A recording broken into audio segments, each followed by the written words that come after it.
Bismillahirrahmanirrahim. Assalamualaikum warahmatullahi wabarakatuh.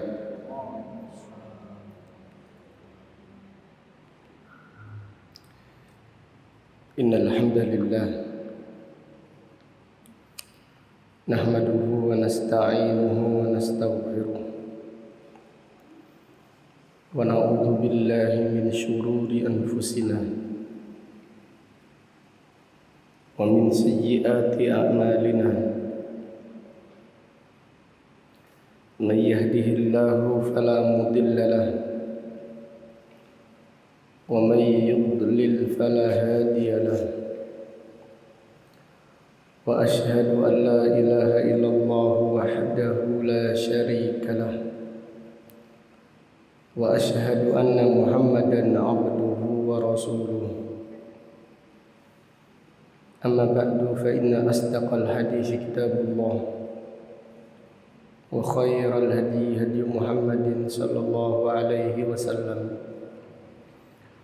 wa syarrul umuri muhdatsatuha wa kullu muhdatsatin bid'ah wa kullu bid'atin dhalalah wa kullu dhalalatin finnar.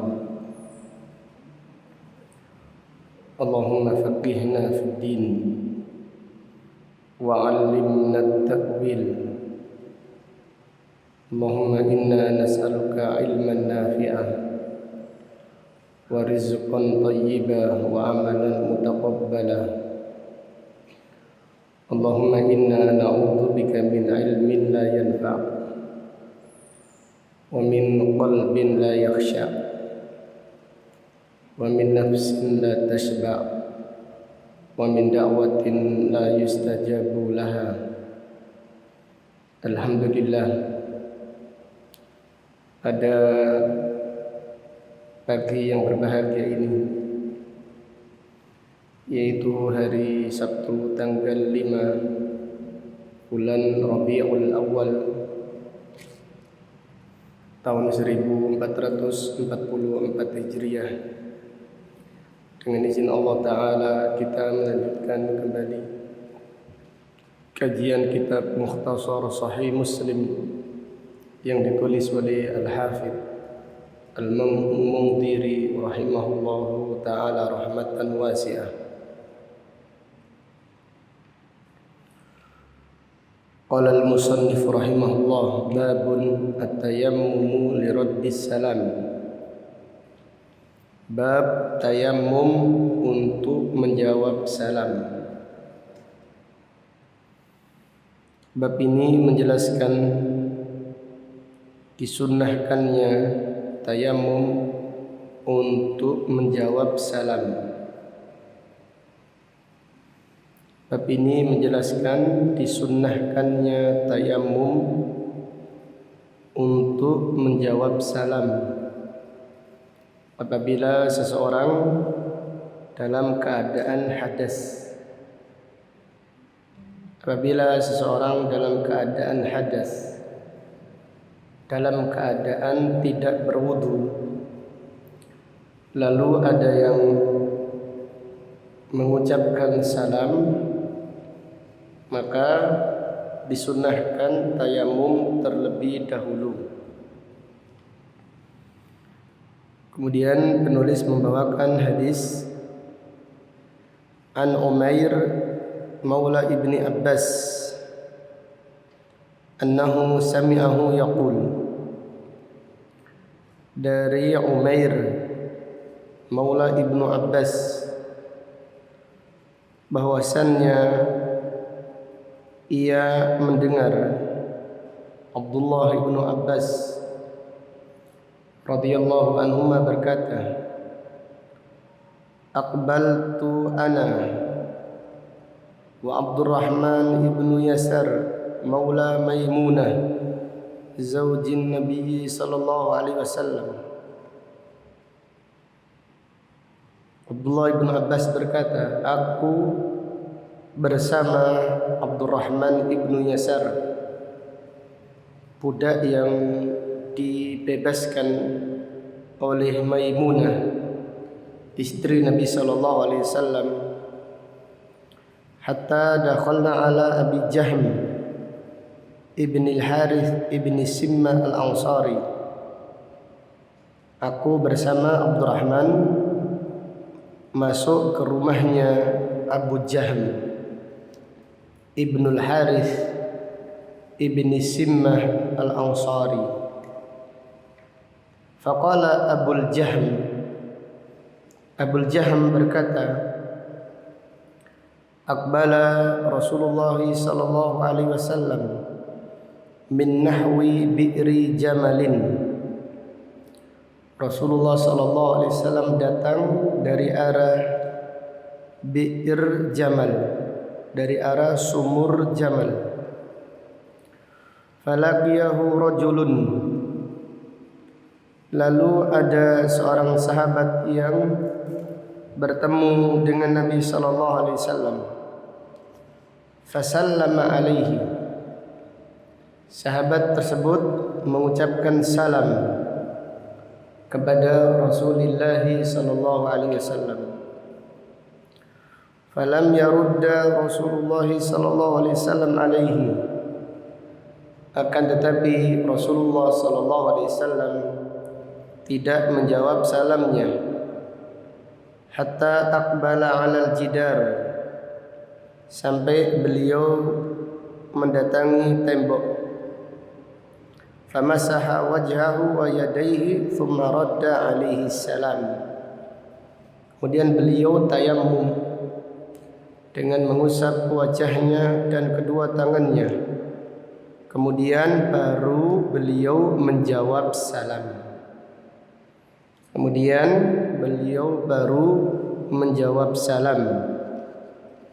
Dari hadis ini terdapat beberapa faedah dan pelajaran yang bisa diambil. Yang pertama, disunnahkannya tayammum untuk menjawab salam. Disunnahkannya tayammum untuk menjawab salam. Kemudian pelajaran berikutnya, disunnahkannya tayammum untuk berzikir. Disunnahkannya tayammum untuk berzikir. Karena salam adalah zikir. Karena salam termasuk zikir. Lalu bagaimana tayammum untuk membaca Al-Quran? Nah, tidak masalah. Demikian pula tayammum untuk membaca Al-Quran. Berdasarkan pendapat yang menyatakan tidak wajib berwudu untuk membaca Al-Quran. Dan permasalahan ini adalah permasalahan yang diperselisihkan oleh para ulama, yaitu tentang membaca Al-Quran dalam keadaan tidak wudu. Apakah dibolehkan atau tidak dibolehkan? Jika membaca Al-Quran yaitu dengan hafalan, maka tidak ada perselisihan. Jika membaca Al-Quran dari hafalan, maka tidak ada perselisihan di dalam masalah ini. Akan tetapi membaca Al-Quran dari mushaf, apakah wajib berwudu? Maka para ulama berselisih pendapat. Namun wallahu a'lam, tidak mengapa seseorang membaca Al-Quran dalam keadaan tidak berwudu. Hanya saja tetap lebih utama membaca Al-Quran dalam keadaan wudu. Al-Imam Bukhari rahimahullah di dalam kitab sahihnya, yaitu menyebutkan bahwasannya Rasulullah sallallahu alaihi wasallam mengirim surat kepada Raja Heraklius, dan di dalam suratnya terdapat Bismillahirrahmanirrahim, terdapat yaitu ayat Al-Quran.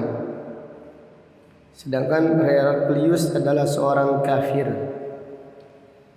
Apabila orang kafir boleh menyentuh Al-Quran, apalagi orang apa? Muslim. Apabila orang kafir dibolehkan membaca Al-Quran, padahal mereka najis, kafir, apalagi seorang Muslim. Ala kulli hal, masalah ini adalah masalah yang diperselisihkan oleh para ulama. Masalah ini adalah masalah yang diperselisihkan panjang lebar oleh para ulama.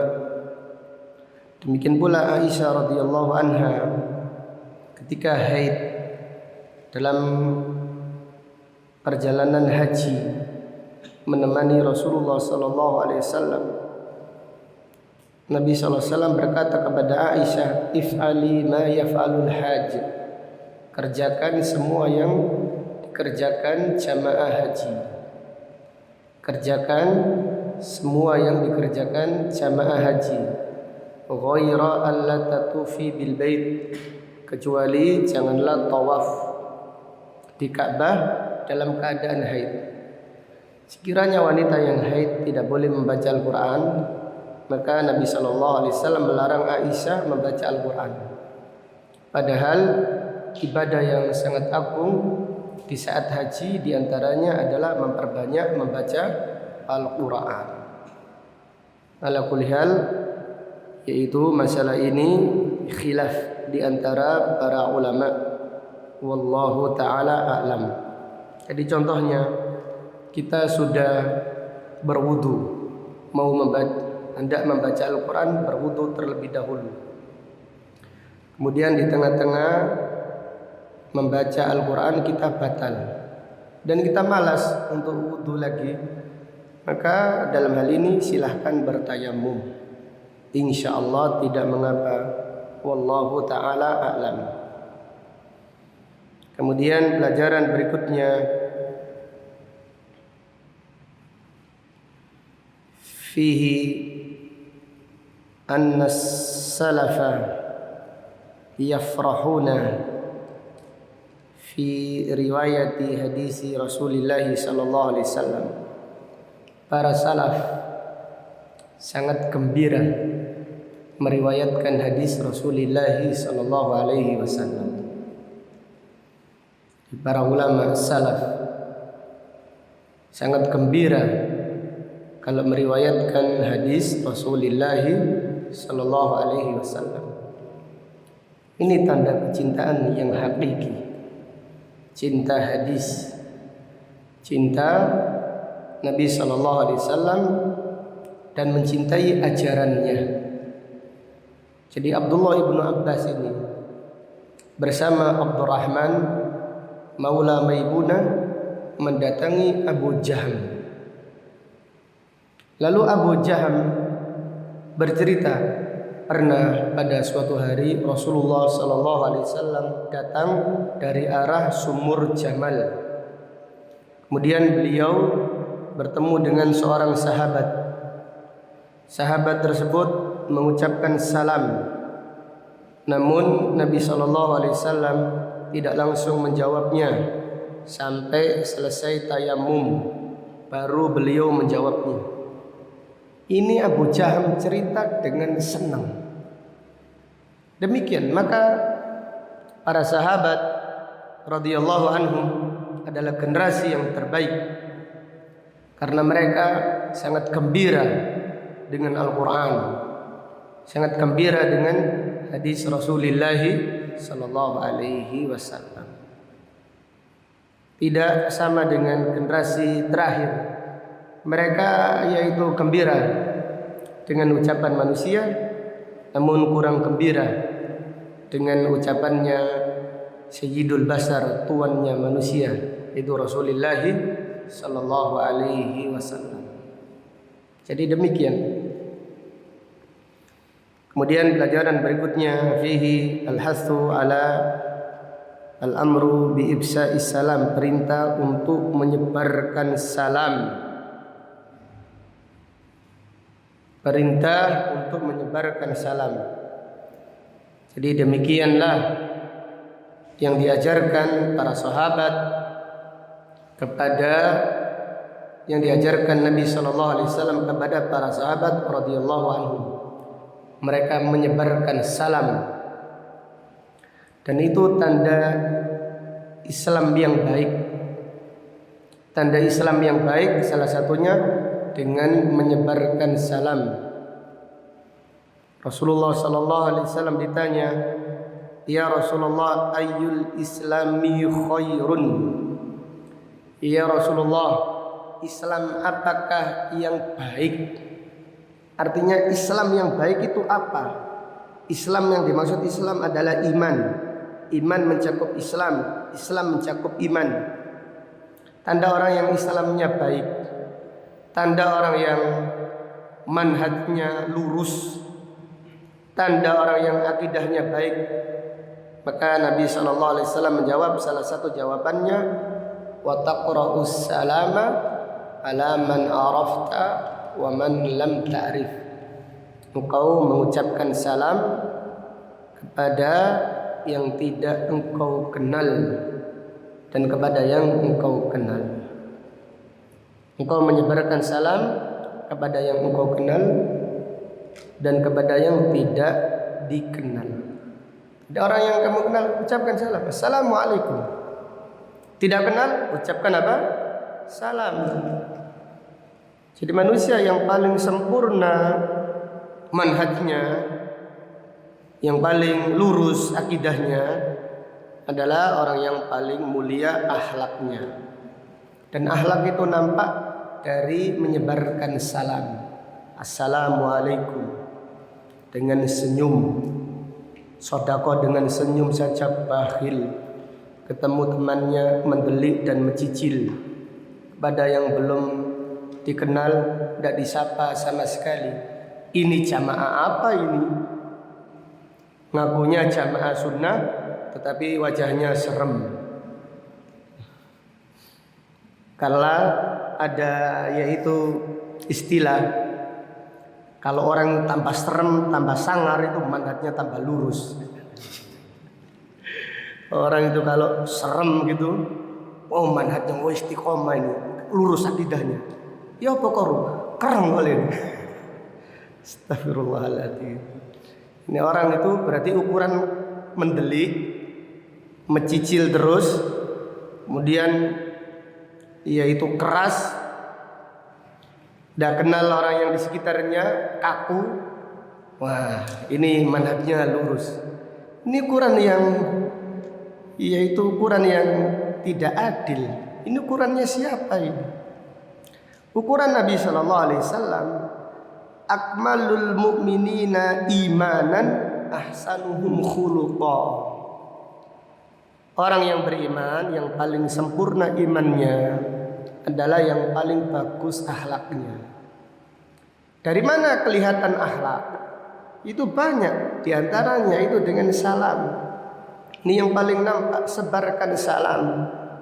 Kita ini ada orang nggak kenal lalu mengucapkan salam pada kita, assalamualaikum, dengan senyum, kita ini senang. Ya seperti itulah perlakukan orang lain. Seperti itulah perlakukan orang lain. Yang senang kita, yang benci kita, yang tidak suka dakwah kita, tidak suka kita penampilan sunnah, tetap sampean salami. Itu akhlak. Itu adalah akhlak yang mulia. Itu hasil ngaji. Itu adalah hasil ngaji. Kalau hasil ngaji dirasani sama tetangganya saja, tetangganya tidak disapa, tetangganya diboikot, dihajar dengan alasan menghajar ahlul bid'ah. Subhanallah. Maka tidak salah kalau dijuluki jamaah kaplingan surga. Oh jamaah itu ngapling surga. semua tetangganya dikatakan ahlul bid'ah, dhalalah, wa kullu dhalalatin finnar. Subhanallah. Allahul musta'an. Jadi perlu diperbaiki lagi kualitas ngaji kita. Perlu diperbaiki lagi kualitas ngaji kita, karena ngaji itu memperbaiki akidah, memperbaiki manhaj. Jadi tidak gampang ikut-ikutan acara yang tidak ada dalilnya. Kemudian juga memperbaiki ibadah dan juga memperbaiki akhlak. Di antara akhlak yang diperhatikan Rasulullah sallallahu alaihi wasallam kepada para sahabatnya adalah salam. Demikian pula senyum apabila bertemu. Karena banyak yaitu jamaah itu yang mengadu, kita ini jamaahnya siapa di sini sih? Saya ini dianggap tidak ngaji katanya. Ya dianggap kok gak dianggap, gimana sih? Sangat dianggap sekali. Kok orang-orang kok nggak ada yang nyalami saya? Oh orang-orang, yang penting kan ustadznya nyalami. Orang-orangnya saja perlu diperbaiki mentalnya, perlu diperbaiki kualitasnya, perlu diperbaiki lagi yaitu akhlaknya. Demikian. Salam kerapnya itu sunnah Nabi Sallallahu Alaihi Wasallam. Mereka kenapa kok bisa seperti itu? Para sahabat karena mengharap pahala di sisi Allah, mengharap kemuliaan di sisi Allah Subhanahu wa Ta'ala. Kemudian pelajaran berikutnya, dibolehkan tayamum dengan tembok. Dibolehkan tayamum dengan tembok dan semua yang mengandung unsur tanah. Dibolehkan tayamum dengan tembok dan semua yang mengandung unsur tanah. Di tembok, batu, tidak mengapa. Tidak harus apa? Tayamum tidak harus apa? Berdebu. Tidak harus berdebu. Jadi tayamum itu tidak harus berdebu. Jadi boleh tayamum dengan tembok dan semua yang mengandung unsur tanah dan tidak harus berdebu. Kemudian pelajaran berikutnya, dibolehkan mengakhirkan menjawab salam sampai selesai tayamum. Dibolehkan mengakhirkan menjawab salam sampai selesai tayamum. Kemudian apakah dibolehkan menjawab salam? Dibolehkan menunda jawaban salam sampai selesai wudhu. Ada orang salam, Assalamualaikum. Saya tak wudhu di sini ya. Sedang orangnya pergi. Kalau tayamum kan tidak memerlukan waktu panjang. Jadi kalau tayamum tidak memerlukan waktu lama, maka dibolehkan mengakhirkan jawaban salam sampai selesai tayamum. Kalau sampai selesai wudhu, ya jangan. Satu, tidak ada dalilnya. Kemudian bisa jadi kita selesai wudhu, orang yang salam ini marah. Ayo nang jawaban salam lagi. Kini banyak urusan ngenteni sampean wudhu kamari-mari, turun nang jeding dhisik. Tambah susah. Jelas ya. Lain halnya dengan tayamum, cukup yaitu tidak memerlukan waktu yang lama. Kemudian pelajaran berikutnya, dibolehkan menjawab salam tanpa wudu, tanpa tayamum. Dibolehkan menjawab salam tanpa wudu, tanpa tayamum. Jadi yang dilakukan Rasulullah sallallahu alaihi wasallam, yang dicontohkan Rasulullah sallallahu alaihi wasallam menjelaskan keutamaan bukan menjelaskan kewajiban. Salam saja gak wajib wudu saja berat salam, apalagi wajib apa? Berwudu. Maka akan 1000 diam 1000 bahasa dari mengucapkan salam. Apa sampean gak salam? Saya turun wudu. Banyak alasannya nanti. Belum apa? Wudu. Belum tayamum.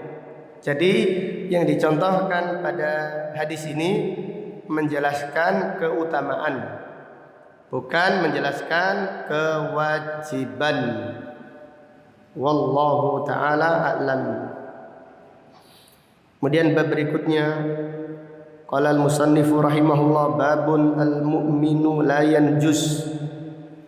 Bab orang yang beriman itu tidak najis. Bab orang yang beriman itu tidak najis. An Abi Hurairah radhiyallahu anhu annahu laqiya an-nabiy sallallahu alaihi wasallam fi tariqin min turuqil Madinah wa huwa junubun.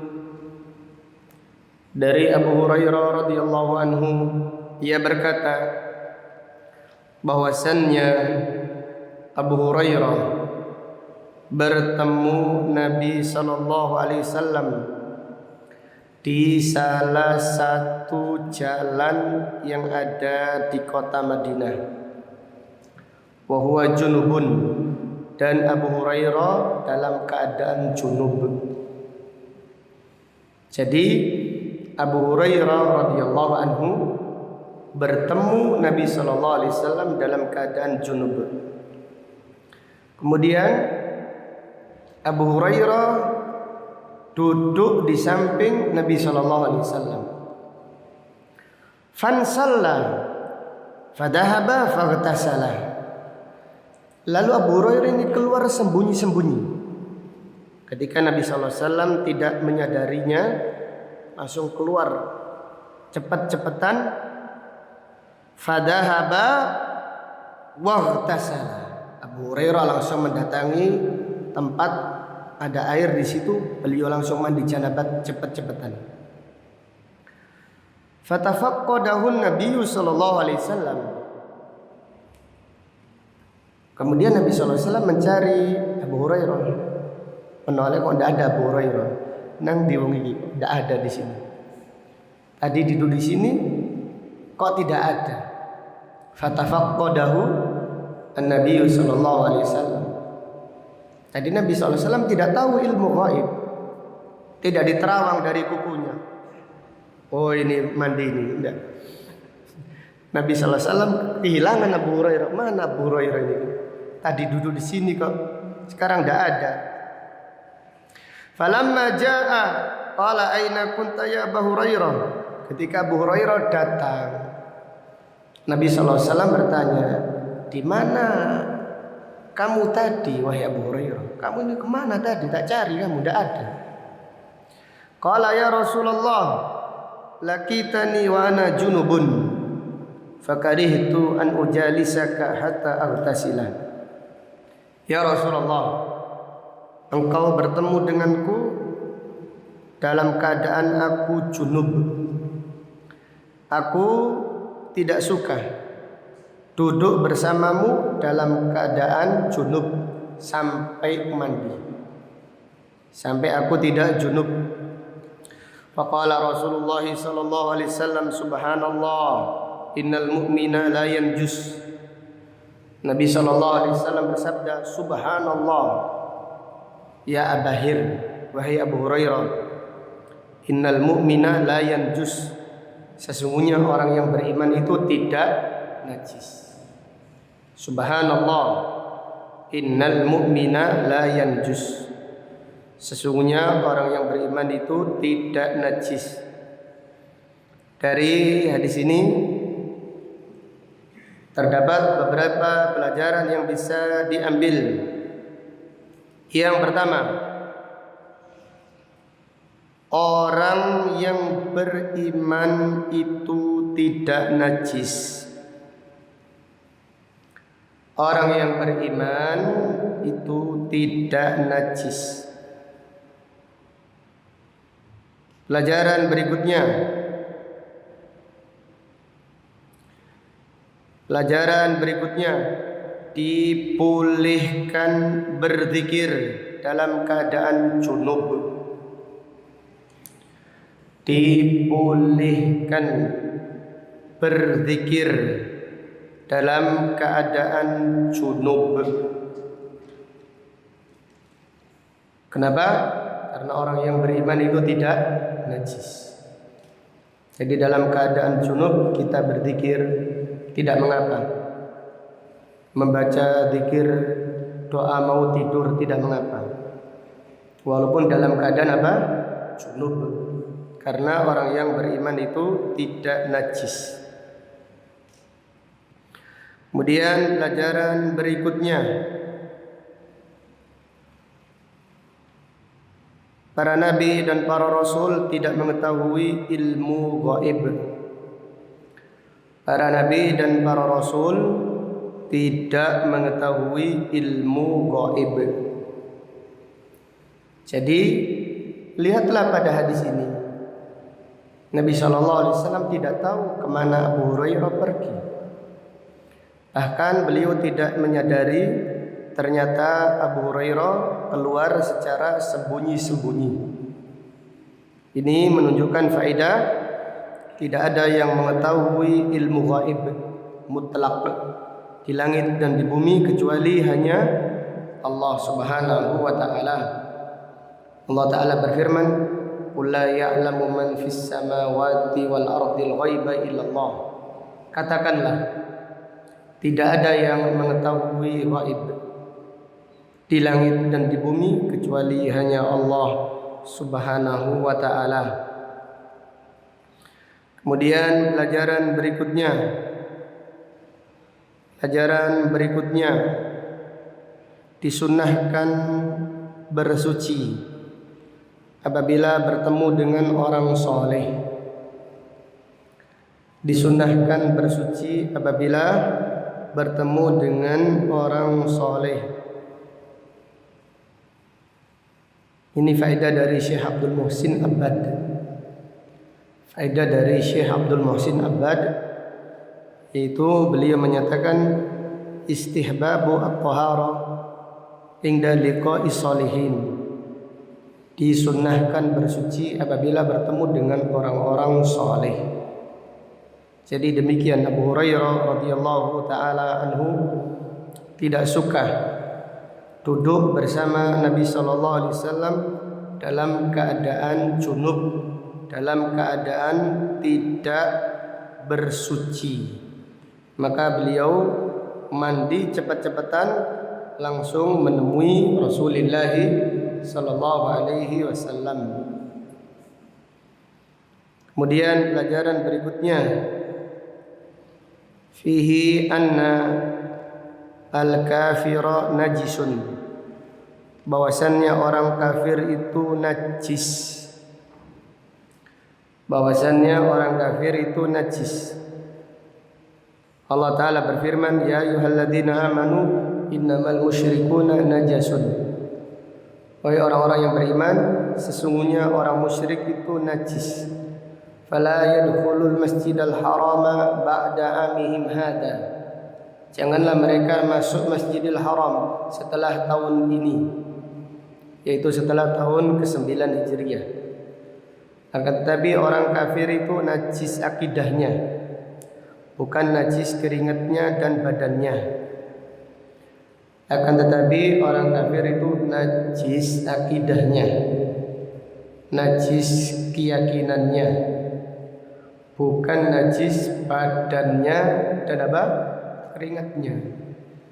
Maka Rasulullah sallallahu alaihi wasallam di dalam riwayat Bukhari, beliau berwudu dari air yang diambil dari wanita musyrikah.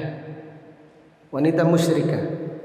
Jadi orang kafir itu najis akidahnya, najis imannya, keyakinannya, bukan najis badannya dan keringatnya. Wallahu ta'ala a'lam. Maka para sahabat ketika berperang, berjihad, kemudian pedang mereka masih ada darahnya, dipakai sholat. Tidak dicuci dulu baru sholat, karena habis dipakai, yaitu berperang melawan orang kafir. Sedangkan orang kafir itu najis. Orang kafir itu najis akidahnya dan keyakinannya, bukan badannya dan keringatnya. Wallahu ta'ala a'lam. Kemudian pelajaran berikutnya, jawazu khurujil junubi ila suq wa kharijil manzil. Dibolehkan bagi orang yang junub keluar rumah atau ke pasar, tidak mengapa.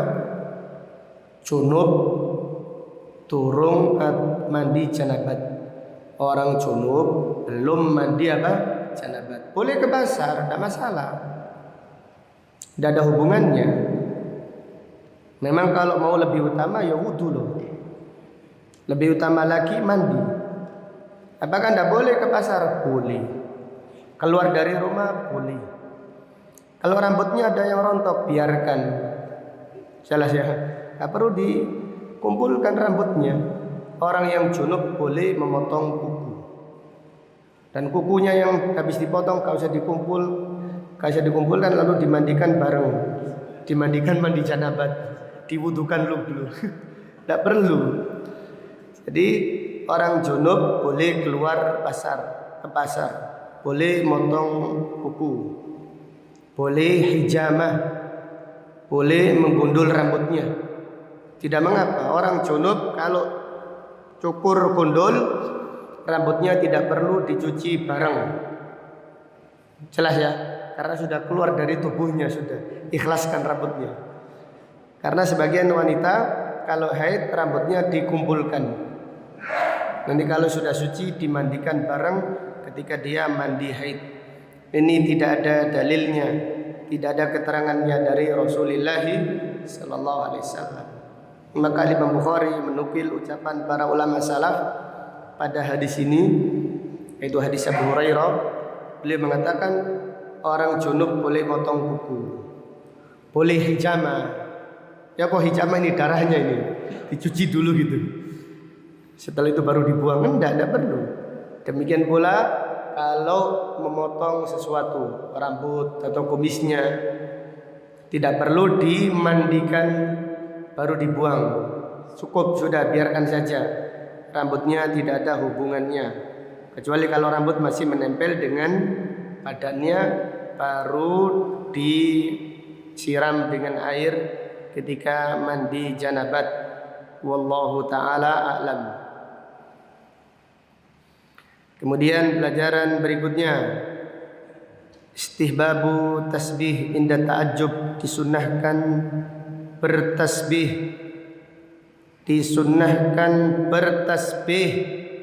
ketika kagum atau ketika heran. Demikian Nabi sallallahu alaihi wasallam ketika kagum berzikir, la haula wala quwata illa billah, la quwata illa billah. Sebagaimana firman Allah, walaula iddakhalta jannataka qulta masya Allah la quwata illa billah. Masya Allah. Ketika kagum, masya Allah, la quwata illa billah, Allahumma barik. Ketika heran, subhanallah. Demikian. Jadi Nabi SAW mencontohkan selalu berzikir apabila dalam keadaan kagum atau dalam keadaan heran. Beliau bertasbih, beliau memuji Allah dan mendoakan keberkahan kepada yaitu sahabatnya. Demikian yang dicontohkan oleh Rasulullah sallallahu alaihi wasallam. Kemudian pelajaran berikutnya, fihi fadlu mulazamatil alim. Keutamaan menyertai seorang alim. Keutamaan menyertai seorang alim itu diambil faedahnya, bukan diajak selfie saja. Ada orang dekat dengan ustadznya untuk dibanggakan. Enggak ada faedahnya. Dibanggakan sampai profil yaitu WA-nya yaitu habis selfie dengan ustadznya. Jadi subhanallah, ini yang fenomena yang menyedihkan. Ini adalah fenomena yang menyedihkan di tengah-tengah yaitu kajian yang katanya kajian sunnah. Dibangga dengan dekat dengan ustaznya, tapi apa? Pak, dekat dengan seorang ustadz itu mulia jika mencontoh akhlaknya, mencontoh ibadahnya, mencontoh kebaikannya. Adapun keburukannya harus ditutup rapat-rapat. Karena seorang ustadz juga manusia, banyak khilafnya juga. Diambil manfaatnya, itu mulia. Maka Abu Hurairah itu selalu menyertai Rasulullah sallallahu alaihi wasallam. Sehingga Abu Hurairah 3 tahun saja meriwayatkan hadis 5.374, mengalahkan kaum Muhajirin dan kaum Ansar. Karena Abu Hurairah selalu menemani Rasulullah sallallahu alaihi wasallam kemanapun beliau pergi. Maka dalam waktu 3 tahun Abu Hurairah menghafal hadis dengan jumlah yang sangat banyak. Itu hadis yang diriwayatkan Abu Hurairah, yaitu jumlahnya 5.374, mengalahkan semua kaum Muhajirin dan kaum Ansar karena berkahnya menyertai Rasulullah sallallahu alaihi wasallam. Demikian pula ada seorang yang menyertai gurunya. Ini tidak, masya Allah, diberi oleh Allah kemuliaan, tetapi bukan untuk dibanggakan, tapi dicontoh kebaikannya, bukan dibanggakan. Wallahu ta'ala a'lam. Kemudian bab berikutnya, bab dzikrillahi azza wa jalla ala kullil ahyan. Bab berzikir, mengingat Allah dalam kondisi apapun. An Aisyah radhiyallahu anha qalat kana an-nabiy sallallahu alaihi wasallam yadhkurullaha ala kulli ahyani. Dari Aisyah radhiyallahu anha, ia berkata bahwasannya Nabi sallallahu alaihi wasallam berzikir mengingat Allah dalam setiap keadaannya. Bab ini menjelaskan, atau hadis ini menjelaskan bahwasannya yaitu berzikir lebih utama dalam keadaan suci. Berzikir itu lebih utama dalam keadaan suci. Akan tetapi bersuci itu tidak wajib untuk zikir. Jadi saya mau zikir pagi dan petang harus wudu. Sedangkan saya setelah sholat subuh batal wudu saya. Maka tidak mengapa berzikir dalam kondisi tersebut. Hanya saja kalau saya menjaga kesucian itu lebih apa? Lebih utama. Jelas ya? Maka penulis telah menyebutkan faedah yang sangat berurutan. Pertama, menulis bab tayamum untuk menjawab salam. Kemudian bab berikutnya, orang yang beriman tidak najis. Kemudian bab berikutnya, berzikir kepada Allah dalam keadaan apapun. Kenapa? Karena orang yang beriman walaupun junub itu tidak najis. Keringatnya orang yang junub itu tidak najis. Badannya orang yang junub tidak najis. Maka Rasulullah sallallahu alaihi wasallam berzikir dalam kondisi apapun, baik dalam keadaan suci atau dalam keadaan batal. Baik dalam keadaan suci atau dalam keadaan batal, tidak berhenti berzikir. Karena bisa jadi Nabi SAW di tengah-tengah perjalanan, kalau mau bersuci harus turun tayamum, atau kalau mau wudu masih jauh, maka beliau berzikir dalam keadaan apapun. Kemudian bab berikutnya, babu aqlil muhdis wa illam yatawadda. Bab orang yang hadas dibolehkan makan walaupun tidak berwudu. Babu aqlil muhdis wa illam yatawadda. Bab makannya orang yang dalam keadaan hadas walaupun dia tidak berwudu. Jadi untuk makan itu tidak ada perintah berwudu. Di dalam keadaan hadas tidak mengapa seorang itu makan. Hanya saja seseorang itu lebih utama selalu menjaga wudu. Tapi tidak wajib. An Ibni Abbas radhiyallahu anhuma anna Rasulullah sallallahu alaihi wasallam kharaja minal khala fa'utiya bi ta'amin fadakaru lahu al-wudu faqala inni uridu an usalliya afa atawadda. Dari Abdullah bin Abbas radhiyallahu anhuma bahwasannya Rasulullah sallallahu alaihi wasallam keluar dari kamar mandi setelah buang hajat. Fautiya bi ta'amin, lalu dihidangkan makanan. Fadzakaru lahul wudu, lalu para sahabat mengingatkan Nabi sallallahu alaihi wasallam untuk berwudu. Para sahabat mengingatkan Nabi sallallahu alaihi wasallam untuk berwudu. Faqala uridu an usalliya afa atawadda. Nabi sallallahu alaihi wasallam bersabda, apakah aku ini mau sholat sehingga aku harus berwudu? Apakah aku ini mau mengerjakan sholat sehingga aku harus apa? Berwudu. Aku ini mau makan, bukan mau sholat. Kenapa aku harus apa? Berwudu. Dari hadis ini terdapat beberapa pelajaran yang bisa diambil. Yang pertama, jawazu aklil muhdis. Orang yang dalam keadaan hadas dibolehkan makan.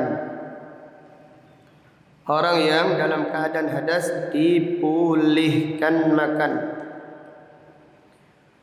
Kemudian pelajaran berikutnya, fihi yajibul wudu'u la yajibu al wudu'u illa lis-shalah. Tidak diwajibkan wudu kecuali hanya untuk salat. Tidak diwajibkan berwudu kecuali hanya untuk salat. Jadi tidak ada dalil yang tegas perintah berwudu kecuali hanya untuk salat. Tidak ada ibadah yang lain harus wajib berwudu kecuali hanya untuk apa? Salat. Jadi membaca Al-Quran memang lebih utama berwudu, namun tidak apa? Tidak wajib. Kemudian dari hadis ini terdapat pelajaran fihi annal anbiya'a basyarun la yu'bad. Bahwasannya para nabi adalah seorang hamba yang tidak boleh disembah. Bahwasannya para nabi adalah seorang hamba yang tidak boleh disembah. Jadi terkadang Nabi sallallahu alaihi wasallam meninggalkan sesuatu yang biasa beliau lakukan supaya menjelaskan kebolehan. Jadi di antara faedah yang diambil, kadang-kadang Nabi sallallahu alaihi wasallam meninggalkan kebiasaan yang beliau lakukan untuk menjelaskan kebolehan. Jelas ya? Jadi kebiasaannya Nabi sallallahu alaihi wasallam apabila selesai buang hajat langsung apa? Wudu. Itu kebiasaannya Rasulullah sallallahu alaihi wasallam. Tapi kadang-kadang ditinggalkan untuk menjelaskan dibolehkan. Tapi kalau sekiranya Nabi sallallahu alaihi wasallam tidak pernah sama sekali yaitu meninggalkan wudu setelah buang hajat, maka hukumnya berubah. Hukumnya wudu setelah qadaul hajat jadinya apa? Wajib. Kalau sekiranya Nabi sallallahu alaihi wasallam setiap buang hajat langsung wudu, tidak pernah tinggalkan sama sekali, maka ini memberatkan umat karena jadinya tidak disunahkan tapi diwajibkan. Dalilnya mana? Dalilnya tidak pernah sekalipun Nabi sallallahu alaihi wasallam meninggalkan wudu setelah qadaul hajah. Akan tetapi pada hadis ini ditinggalkan. Jadi Nabi sallallahu alaihi wasallam buang hajat. Setelah itu beliau tidak berwudu. Maka ini menjelaskan dibolehkan. Artinya dibolehkan setelah buang hajat orang tidak berwudu itu tidak masalah. Wajibnya wudu nanti apabila datang waktu apa? Salat. Wallahu taala a'lam. Kita lanjutkan bab berikutnya. Kitabul Haid. Sampai di sini apabila ada pertanyaan kita persilahkan sebelum kita lanjutkan pada bab berikutnya. Dari apa yang disampaikan barangkali ada yang perlu dipertanyakan. Ya, silahkan.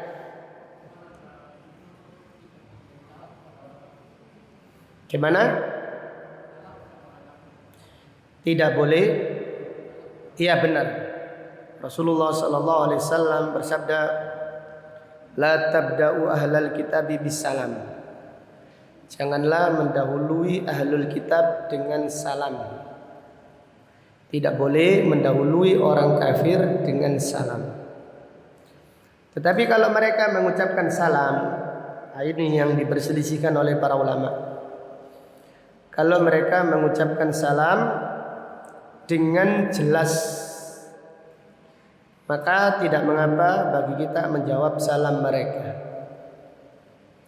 Apabila mereka mengucapkan salam dengan jelas, Assalamu alaikum, jelas, maka kita jawab Waalaikumsalam dan niatkan supaya Allah memberi petunjuk kepada mereka. Karena keselamatan yang paling selamat adalah hidayah. Dan ini adalah pendapatnya Abdullah ibnu Umar,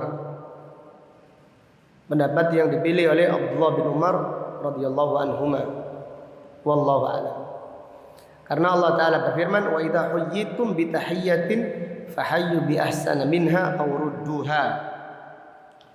Apabila disampaikan salam kepada kalian, jawablah dengan jawaban yang lebih baik atau jawaban yang semisalnya.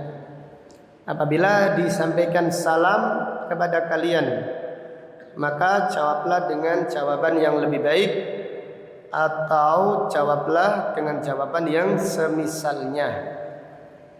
Jadi dari ayat ini para ulama yaitu mengambil faedah dibolehkan menjawab jawaban orang kafir yang mengucapkan salam.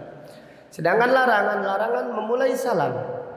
Tidak ada larangan yaitu menjawab salam. Adapun hadis Rasulullah sallallahu alaihi wasallam bersabda, "Idza sallama alaikum ahlul kitab faqala assalamu alaikum faqulu wa alaikum."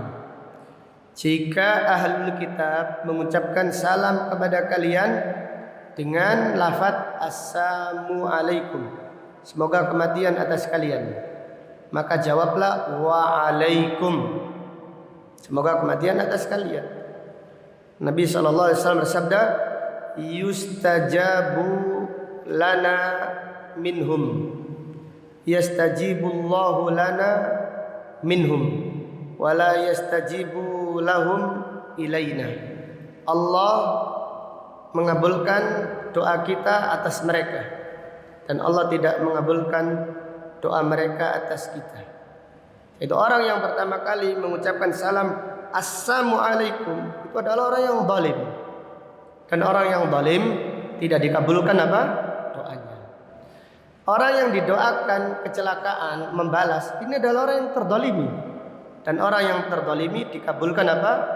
Doanya. Demikian. Jadi apabila ada orang Yahudi mengucapkan salam, assalamu alaikum, semoga kematian atasmu, maka jawablah wa alaikum. Tapi kalau mereka salamnya jelas assalamu alaikum, maka jawabannya apa? Wa alaikumussalam. Demikian. Wallahu taala alam.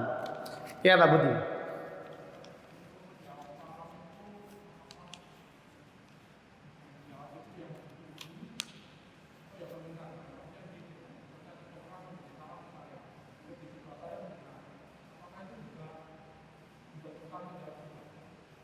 Ya.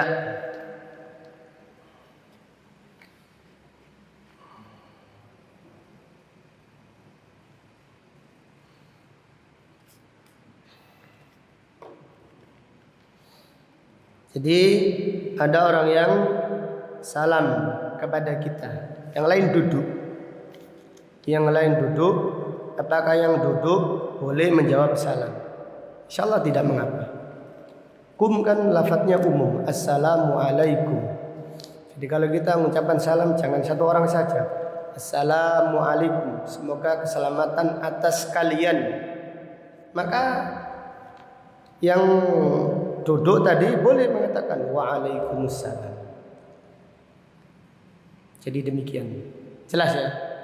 Lebih tepatnya lagi insyaallah kita carikan jawabannya. Jadi yang jelas apabila ada orang yang masuk salam assalamualaikum, nah, ini semua yang ada di dalam masjid boleh menjawab salam atau boleh diwakili. Boleh diwakili. Semua yang ada di masjid boleh menjawab salam dan boleh salah satunya. Jadi kalau mau jawab semuanya silahkan, tidak masalah. Kecuali kalau ada majelis seperti ini, setiap ada orang masuk assalamualaikum, kemudian kita jawab semuanya serentak waalaikumsalam, yuk ngaji-ngaji nanti akhirnya. Jadi jawab salam, cukup dijawab perwakilan sudah sah. Jelas ya Pak Budi ya? Insyaallah tidak mengapa. Waalaikumsalam.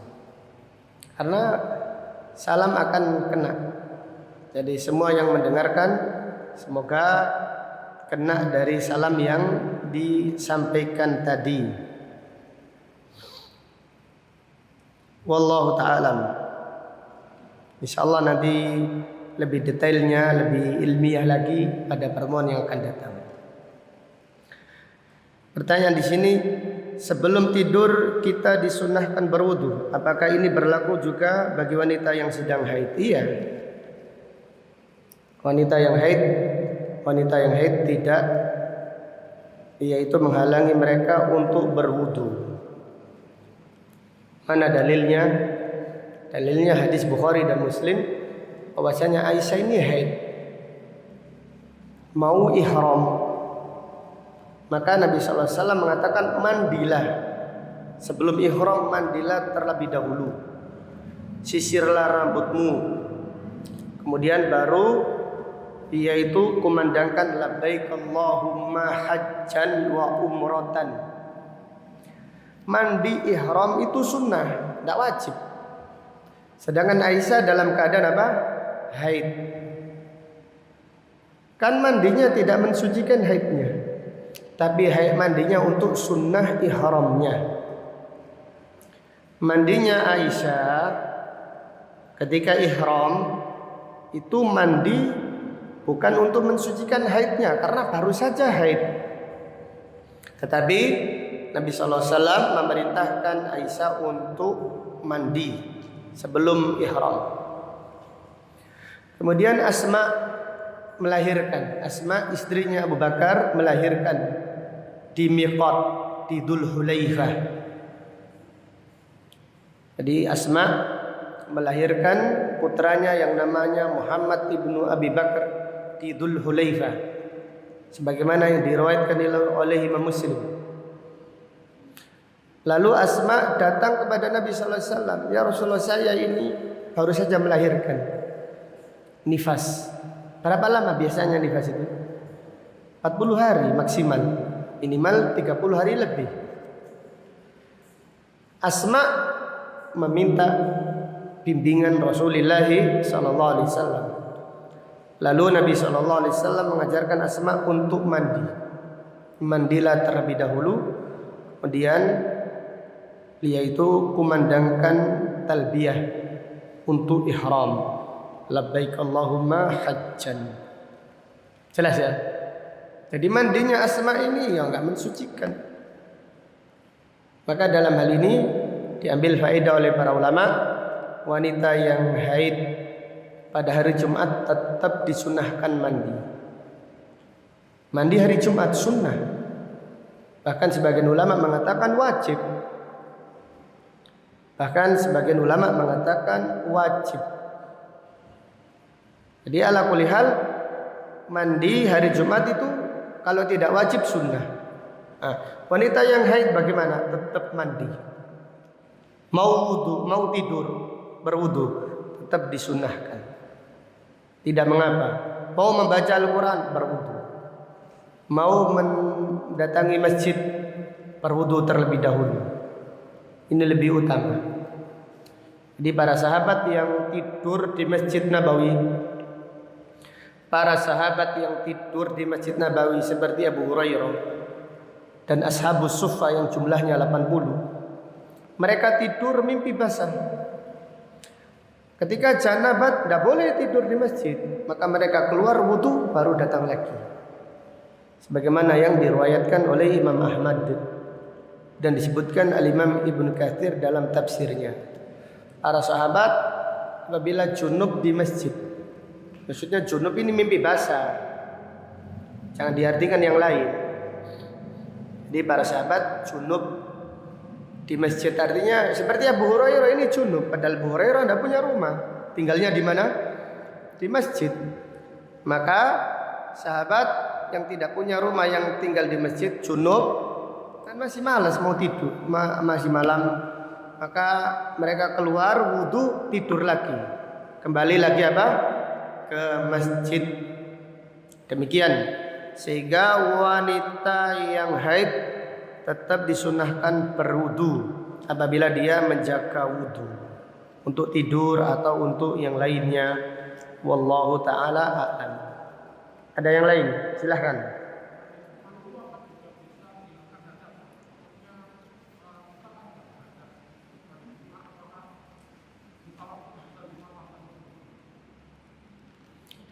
Ya, yang sampean tanyakan itu apa? Sampean tidak hadas, sampean menjaga wudu. Ya.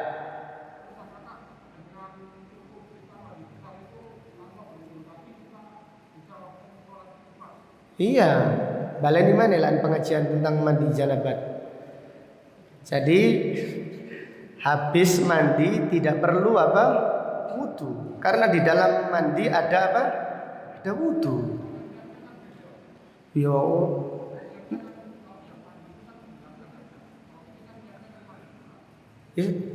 Niatnya bersuci, bukan niat menghilangkan junub.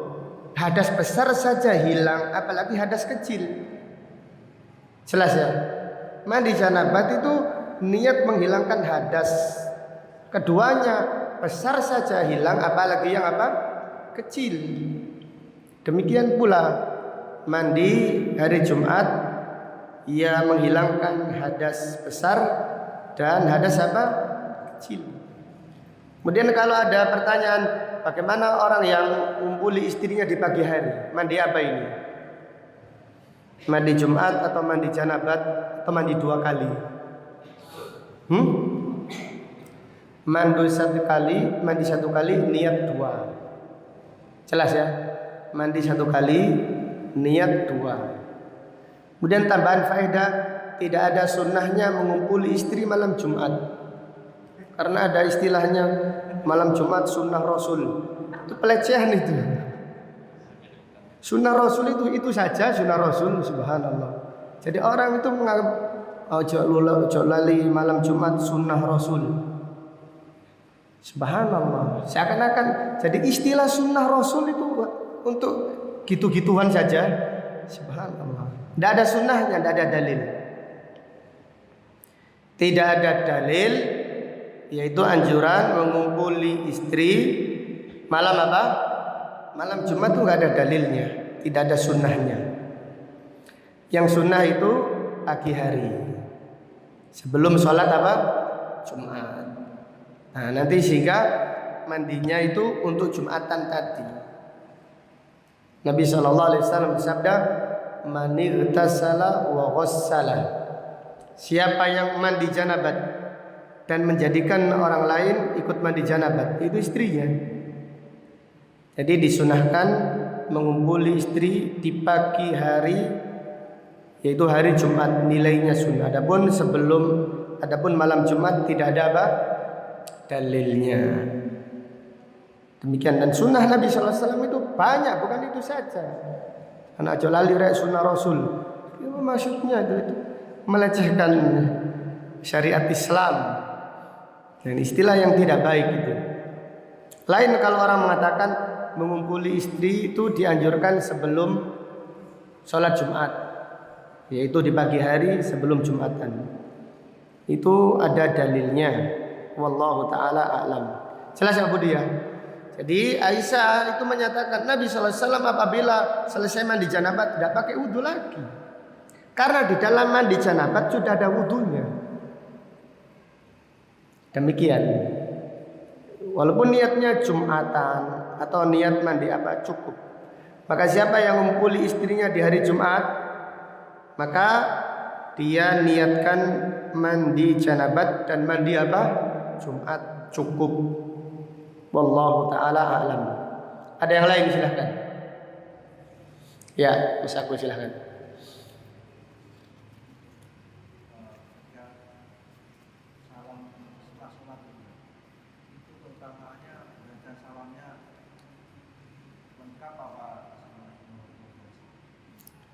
Salam setelah sholat. Salam ini dah. Salam di dalam sholat yang paling sering dilakukan Rasulullah SAW adalah Assalamualaikum warahmatullahi. Noleh sedikit saja, kelihatan pipinya, bukan kelihatan wajahnya utuh. Assalamualaikum warahmatullahi. Golai koncon itu. Assalamualaikum warahmatullahi. Sampai kalau lehernya bisa muter, mungkin muter lagi dulu. Dalam hadis disebut iltafata qalilan. Assalamualaikum warahmatullahi.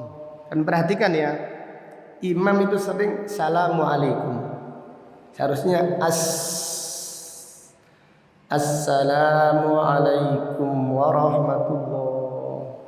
Mungkin pula kalau kita salam Assalamualaikum, itu artinya doa. Assalamualaikum.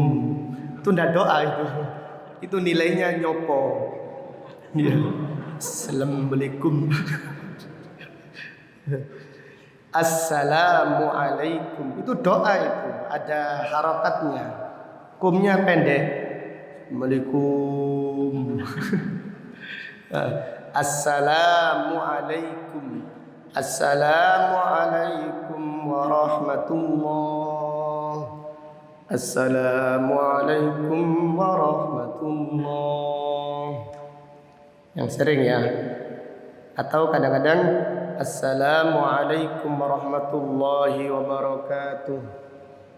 Assalamualaikum warahmatullahi. Ada berapa sebenarnya? 2. Ya kan? 3. Assalamualaikum warahmatullahi. Assalamualaikum. 3. Nabi SAW pernah salam sekali saja. Assalamualaikum. Selesai sudah. Maka Imam Bukhari menulis bab tambahan faedah. Babun assalamu hina salam. Bab salamnya makmum ketika imam salam. Bab salamnya makmum ketika imam salam. Artinya apa? Salamnya makmum mengikuti imam. Imam salam sekali, makmum ikut. Assalamualaikum warahmatullah. Makmum ikut, jangan dalui ya, tapi ngikuti. Assalamualaikum warahmatullah. Imam, Assalamualaikum warahmatullah. Makmum juga ikut. Assalamualaikum warahmatullah. Seperti itu. Khilaf memang, tapi lebih utama mengikuti imam. Jadi kalau kita salam sampai menunggu imam selesai, tidak masalah. Tapi demikian, setiap gerakan sholat itu lebih utama diikuti.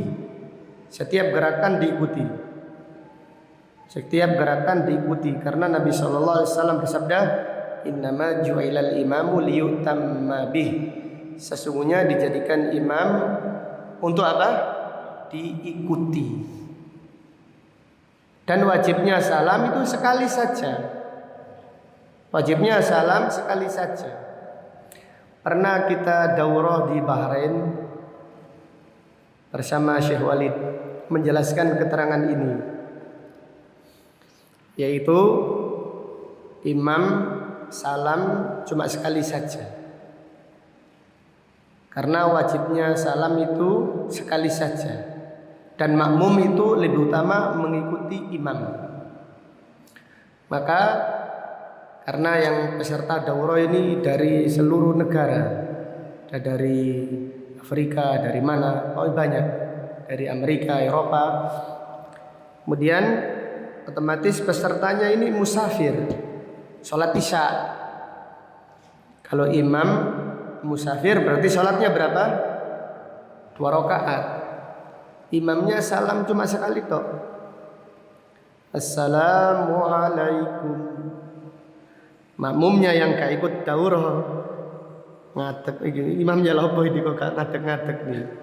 Imamnya kok gak salam lagi nih. Bingung mereka. Bagi yang sudah ikut ngaji ya jelas. Assalamualaikum kita langsung ikuti. Assalamualaikum. Kalau yang musafir. Tapi kalau yang mungkin melanjutkan, seperti halnya sholat jenazah di Masjidil Haram, Masjid Nabawi, salamnya cuma sekali saja. Assalamualaikum warahmatullah. Jamaah Indonesia itu banyak suka salam-salam ini. Mari sholatnya, kita nyapa orang, mari sholat, salam mau sampean.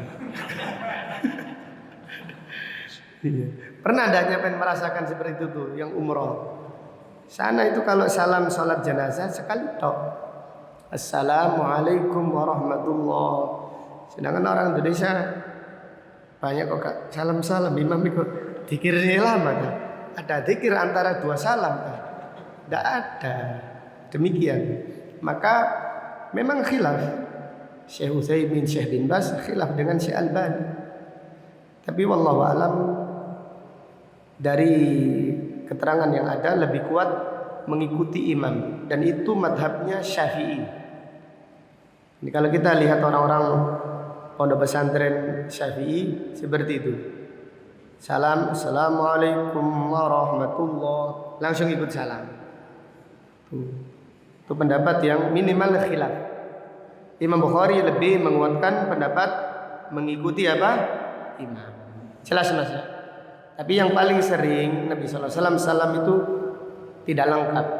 Assalamualaikum warahmatullah. Assalamualaikum warahmatullah. Selesai. Ada yang lain silahkan. Ya Abah Hadriah.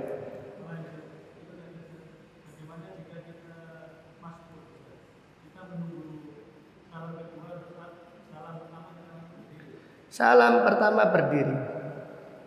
Kalau kita mengikuti pendapat seperti itu, salam pertama kita langsung berdiri. Di makmum masbuk apabila imam sudah salam. Sekarang pertanyaan, apabila imam setelah salam pertama ngentut, sholatnya batal atau enggak? Enggak, ya sudah. Karena sudah salam pertama sah sholatnya. Kedua ini penyempurna. Maka lebih utama kita ngikuti imam. Imam salam, habis salam katakan habis sholat. Ada imam masjid itu tidak punya adab. Habis salam langsung ngentut banter.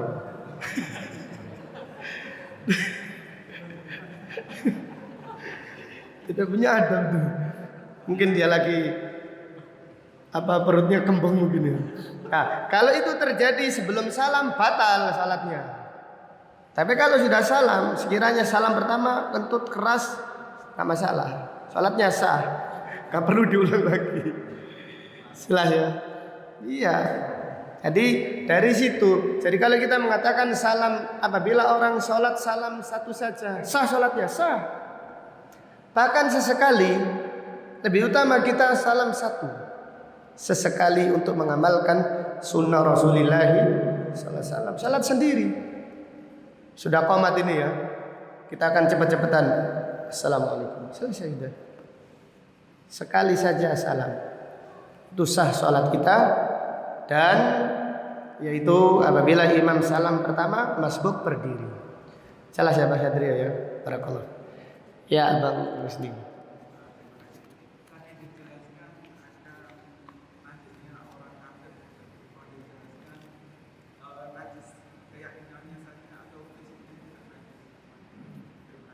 Iya, tadi dijelaskan orang kafir itu najis.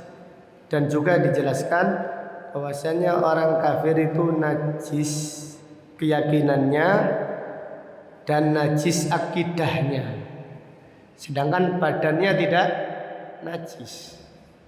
Sudah kita sampaikan tadi. Sudah kita sampaikan bahwasanya orang kafir itu badannya tidak najis. Maka Nabi Shallallahu Alaihi Wasallam ketika menangkap Sumamah ibnu Utsal, yaitu seorang yang kaya raya atau pimpinan kabilah dari Yamamah yang namanya Sumamah ibnu Utsal, ditangkap oleh para sahabat, dipenjara oleh Rasulullah SAW di Masjid Nabawi. Dipenjara oleh Rasulullah SAW di Masjid Nabawi. Sekiranya orang kafir najis badannya, maka tidak boleh memenjarakan orang kafir di dalam Masjid Nabawi, apalagi Masjid Rasulullah SAW. Jadi orang kafir itu najis keyakinannya dan najis akidahnya, bukan najis badannya. Wallahu a'lam. Ya silahkan. Jelas ya Pak ya. Monggo Pak.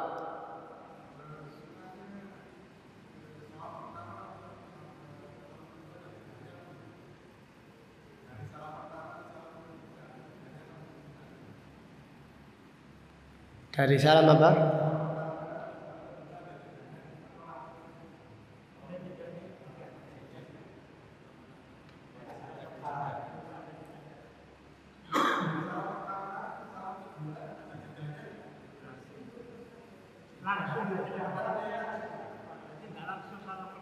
Oh iya, tidak langsung. Apa pertanyaannya? Tidak paham saya. Jadi Assalamualaikum warahmatullah. Balik lagi.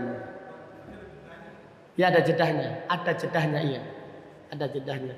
Assalamualaikum warahmatullah. Assalamualaikum warahmatullah. Seperti itu. Dari tengah salam. Assalamualaikum warahmatullah. Balik. Assalamualaikum warahmatullah. Seperti itu. Jelas lagi? Wallahu a'lam. Ada yang lain silahkan. Cukup ya. Tarik. Kalau tidak ada pertanyaan, insya Allah mulai pengajian yang akan datang kita membahas babul haid. Ya silahkan.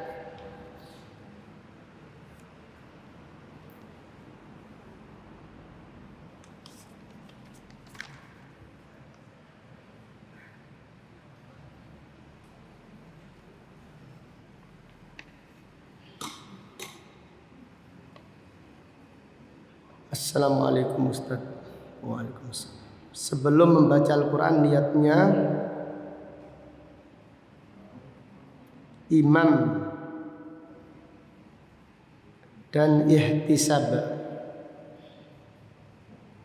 Setelah baca Al-Quran juga dihadiahkan kepada kedua orang tuanya. Kalau sedekah dengan niat dari saya dan kedua orang tua, apakah niat saya ini sesuai dengan syariat? Mohon penjelasannya. Jazakumullahu khairan, barakallahu fikum wa iyyakum. Sebelum membaca Al-Quran, niatnya imam dan ihtisab. Ini wallahu alam. Maksudnya membaca Al-Quran niatnya mengharap pahala di sisi Allah. Ya. Setelah membaca Al-Quran niatnya dihadiahkan kepada orang tua. Ini tidak ada dalilnya. Menghadiahkan Al-Quran kepada orang yang telah meninggal dunia. Jadi ada seorang ulama yaitu Syekh Muhammad bin Jamil Zainu menulis bab dalam kitabnya Firqah An-Najiyah, Al-Quran lil ahya la lil amwat. Al-Quran itu diturunkan untuk orang yang masih hidup, bukan diturunkan kepada orang yang sudah meninggal dunia. Jadi Al-Quran itu untuk orang yang masih hidup. Ketika hidup tidak mau membaca Al-Quran, tidak mau mengamalkan Al-Quran, tidak mau mempelajari Al-Quran. Kalau sudah meninggal dunia, baru dibacakan apa? Al-Quran. Bahkan kita di masyarakat kita, kalau kita yaitu pulang tiba-tiba tetangga kita kok ada sound system baca Al-Quran, tanda apa kira-kira itu? Iya, kematian atau selamatan kematian. Itu acara 40 harinya atau 100 harinya atau 1000 harinya atau acara haulnya. Seperti itu. Jadi Al-Quran itu diturunkan untuk orang yang meninggal dunia. Tidak demikian. Al-Quran itu diturunkan untuk orang yang masih hidup, bukan untuk orang yang meninggal dunia. Adapun sedekah ada dalilnya. Adapun sedekah itu ada dalilnya. Dan apabila kita membaca Al-Quran tidak diniatkan, namanya anak apabila beramal otomatis pahalanya mengalir kepada apa? Orang tua. Adapun sedekah ini ada dalilnya. Ada dalil khusus. Sedekah diniatkan kepada orang yang telah meninggal dunia. Jadi ada seorang sahabat yang ibunya meninggal dunia. Ada seorang sahabat yang ibunya meninggal dunia. Ketika sahabat tersebut menyertai Rasulullah SAW di suatu peperangan, ibunya meninggal dunia dan dia tidak tahu. Kemudian setelah pulang, ternyata ibunya meninggal dunia. Dan Nabi SAW takziah mendatangi rumah sahabat tersebut. Kemudian sahabat tersebut bertanya, "Ya Rasulullah, apakah saya boleh bersedekah, menghadiahkan sedekah kepada ibuku?" Maka Nabi SAW mengatakan, "Iya, tidak mengapa. Tasaddaq an ummiki, bersedekahlah untuk ibu." Kemudian sahabat tersebut berkata, "Ya Rasulullah, saksikanlah kebun kurmaku yang paling bagus saya sedekahkan untuk ibuku." Jadi sedekah dihadiahkan kepada orang tua ini tidak ada khilaf. Di dalam muqaddimah Sahih Muslim ada seseorang berkata kepada Abdullah ibnul Mubarak. Abdullah ibnul Mubarak adalah imam besar kaum muslimin, ulama ahlul hadis. Orang tersebut berkata, "Wahai Ibnul Mubarak, di antara berbakti kepada orang tua yang paling mulia adalah kamu sholat sunnah niat untuk orang tua, atau engkau berpuasa sunnah niat untuk orang tua." Abdullah bin Mubarak bertanya, "Dari mana hadismu ini?" "Dari fulan." "Kemudian dari mana lagi?" "Dari fulan." Kemudian Abdullah bin Mubarak, hadismu ini tidak nyambung, tidak berurutan, karena fulan ini tidak ketemu dengan si fulan. Dan adapun untuk masalah sedekah tidak ada khilaf. Abdullah bin Mubarak, wa amma sedekah fala khilaf. Adapun untuk sedekah tidak ada khilaf di antara para ulama, boleh dihadiahkan kepada orang yang telah meninggal dunia. Kemudian Abdullah bin Mubarak berkata, al-isnadu minad-din, sanad itu termasuk agama. Laulal isnadu laqala man syaa ma syaa. Kalau tidak ada sanad, orang itu akan berkata seenaknya sendiri, sesukanya sendiri. Jadi Abdullah bin Mubarak bertanya tadi, kamu meriwayatkan hadis dari siapa? Dari fulan, dari Rasulullah sallallahu alaihi wasallam. Fulan ini hidup di zamannya Abdullah bin Mubarak, kok langsung melompat Rasulullah sallallahu alaihi wasallam, tidak ketemu. Maka Abdullah bin Mubarak berkata, sanad itu termasuk agama, riwayat itu.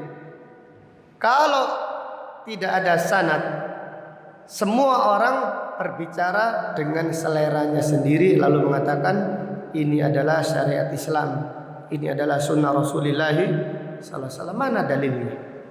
Jelas ya. Jadi demikian. Jadi sedekah untuk orang tua itu tidak ada perselisihan. Adapun membaca Al-Quran tidak ada dalilnya. Wallahu ta'ala a'lam. Jadi kalau sedekah dengan niat dari saya dan kedua orang tua, insya Allah tidak mengapa. Jadi disertakan juga tidak mengapa, dikhususkan juga tidak mengapa. Ada orang sedekah 1 juta, saya niatkan untuk diri saya dan ibu saya, monggo, karena tidak ada khilaf. Tapi dikhususkan ibunya saja, 1 juta ini untuk ibu saya yang meninggal dunia, tidak mengapa, tidak ada khilaf. Adapun membaca Al-Quran tidak ada dalilnya jika diniatkan hadiahnya untuk orang tuanya yang meninggal dunia. Wallahu ta'ala a'lam. Demikian yang bisa disampaikan pada kajian pagi ini. InsyaAllah akan kita lanjutkan pada kajian yang akan datang. Marilah kita tutup dengan doa kafaratul majlis. Subhanakallahumma wa bihamdika asyhadu an la ilaha illa anta astaghfiruka wa atubu ilaik. Wa shallallahumma ala nabiyyina Muhammad wa ala alihi wa sahbihi wa sallim. Walhamdulillahi rabbil alamin. Assalamualaikum warahmatullahi wabarakatuh.